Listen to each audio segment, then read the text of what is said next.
All right, welcome to the second installment of stuff I'm going to wear while I'm hunting. First installment was the first light setup for deer hunting, for bow, mid-season, late season. Talked about camofire.com and mountainarchery.com, where you can get some discounted boots. Most of it you'll find Sitka stuff too. You can find discounted, like these underlayers I got. So we'll start with the underlayer. This is merino level underlayers. It's a light level. And again, Lorpen socks that I got for the other hunting gear I'll have for this as well, as well as a heavyweight style for when we get late into the season.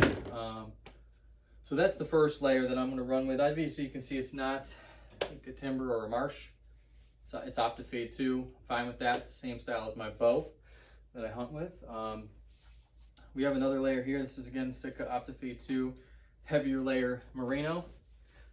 So now you're getting into like, beginning of the season, mid-season, maybe October, November. You might need the second layer before your insulation when you're getting cold.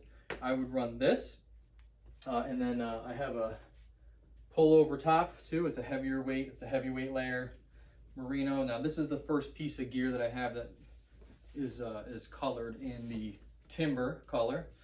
It's a pretty neat pattern. I know the Excel boats come in this stuff too. So we got a timber pattern. That's your heavyweight layer. Now again, October, November, you're gonna want something a little heavier. Now what I have is probably good enough to hunt teal season, even with my uninsulated waders. I've got the Delta waders, the zip ones. But you get into the colder weather, you're gonna wanna layer up a little more. So what I have is two things here. First thing I have that I'm gonna put on is, let's see if we got it over here. Where are they? The bibs. So the bibs. These are the gradient bibs. They're the kind of heavyweight stuff, right? These are supposed to be the warmest piece of insulation you can buy for this system. So I got these on a discount at Mountain Archery. They were like 60 bucks off or something like that.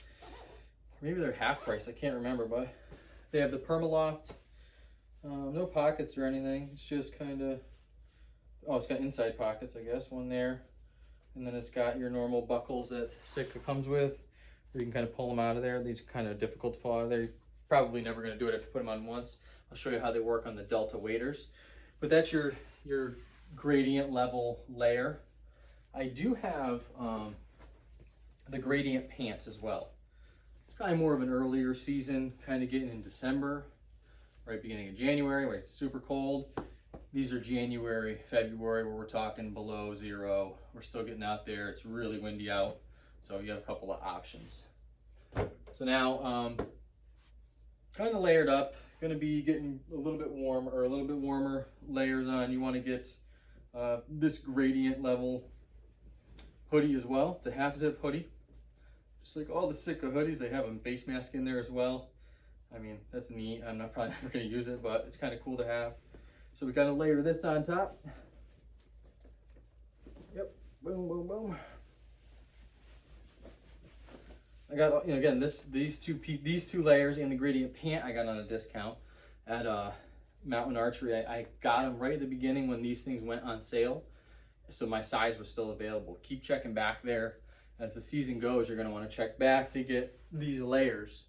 Mountain Archery had all the big heavy stuff. I went and got the light layers underneath. I got at camofire.com. Here is the big piece, right? The piece everybody wants to talk about is the Delta waders. I got some Delta zip waders. I got the zip for all my males out there. You know why I got the zip front waders. If you're a female or whatever, you're not going to, you have to take your waders off anyway, all the way. So these are the Delta zip waders. With the bibs, you don't have the stirrups. The gradient pant have the stirrups, which are awesome. So when you slide your foot in, they don't bunch up. You just got to be careful when you're putting these on.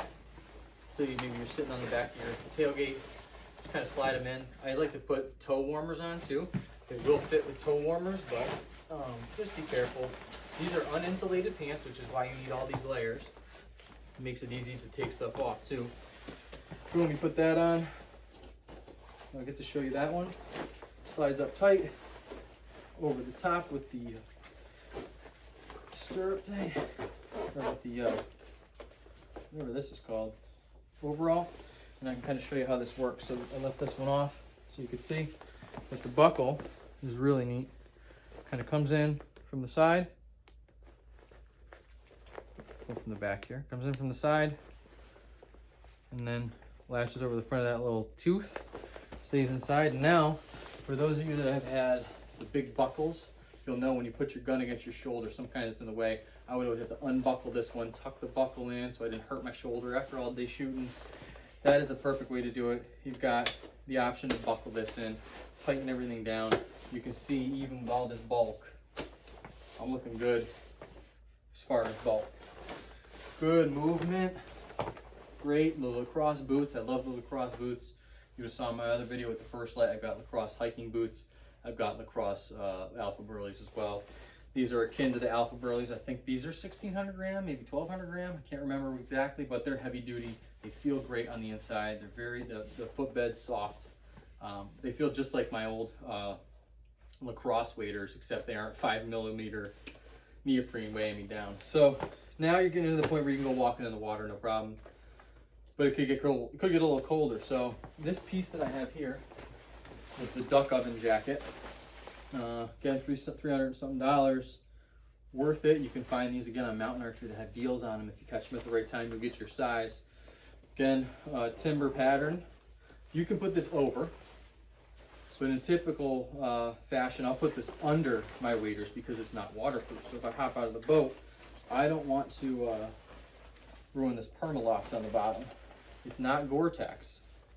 Or it is Gore-Tex, but it's, I don't know if it's waterproof on this Permaloft. I don't want to ruin it, so I can see myself putting this over the top unless I'm inside the boat. Once I'm in here, boom, I'm zipped up. It's getting hot already for me. Put this suspenders over the top. One at a time, probably easiest, but you get it done. Dude, now your wind stopped and everything. I'm feeling good. I mean, I'm warm. A little bit tight, right? Because that wader thing's here, but nothing I can't handle. All the little pockets, there's pockets here. There's pockets in this jacket as well up top that you'll never be able to reach with the waders on, but they're in there. So you got all like they thought of everything, right? All the pockets they have are pretty neat.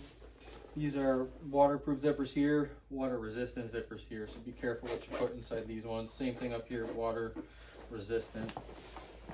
Because now we're getting into the really heavy stuff. So let's say you want 100% waterproof. You want to be able to walk out in the monsoon.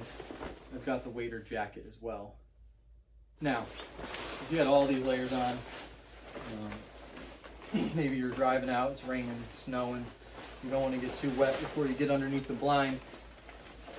I am going to be able to put all the layers on, but I'm a little bit Randy from Christmas Story at this point. But I think every time you see a guy with all their gear on going out to the hunting spot, you know, if I'm driving my boat, I've got full range of motion. There's no problem with me, you know, injuring or pinch points. I can bend, I can do all the stuff I gotta do. Pick bags up, no big deal. Final couple pieces. If you saw my other thing, you know I like to layer my hats. So I got my Sitka Gore-Tex hat, and then my Hudson Gore-Tex beanie. So this is the whole setup. The only thing I didn't get, you would have known, I don't like wearing gloves, but when I do, I've got these they're waterproof-ish for hunting. I typically take them off and put, what do you call them? Hand warmers in my jacket or whatever. I use my hand warmers more than anything. And then I've got this red head thing that I put over my neck. I rarely even use this, but when I do, it's nice to have. There's a Hudson one that's got Sitka logo on it. You're probably going to get it anyway if it's all Sitka. Eventually I'll have the gloves and stuff, but they'll just sit in my bag like those do. The only thing that I really use a lot of is the decoy gloves for picking up decoys in super cold ice. That's when my hands start getting cold when I'm in the water. But even then, I've seen myself push ice underneath and without gloves on. It's just, you know, it's how I am. Cool part about these wader ones is that these are like skin tight if you want them to be. and water won't get in there. So if I didn't want to wear anything in the water, I wouldn't have to. I just zip these tight. They become essentially waterproof. They stick to your hand. So that's kind of neat. Good feature. So that's my setup for duck hunting. I like the timber pattern. We hunt in a little darker areas around here. The one thing that I'll give you as a top tip is at the launch, I saw a guy do this. I thought it was amazing. Grab one of these. You could have the $300 wader bag if you want. I typically just throw this on the ground, put my boots on it, take my waders off, put my waders in the truck, put my boots on, and then I throw this in the truck. $7 or $300. I've got a bucket that I keep all my gear in. Waders have its own bucket. The coats, the jackets have their own bucket, and then all the underlayers, socks, and gradient stuff has their own bucket along with the hats. So that's what I use.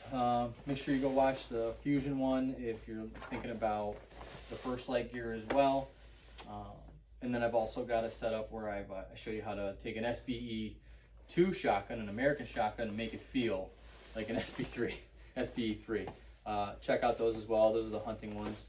And then look out soon. I'm going to be getting myself a new 2021 Prodigy 1854 boat, the Elite model, painted to match with the Gator Tail 40, the GTR 40. So keep a lookout for that one, guys and girls.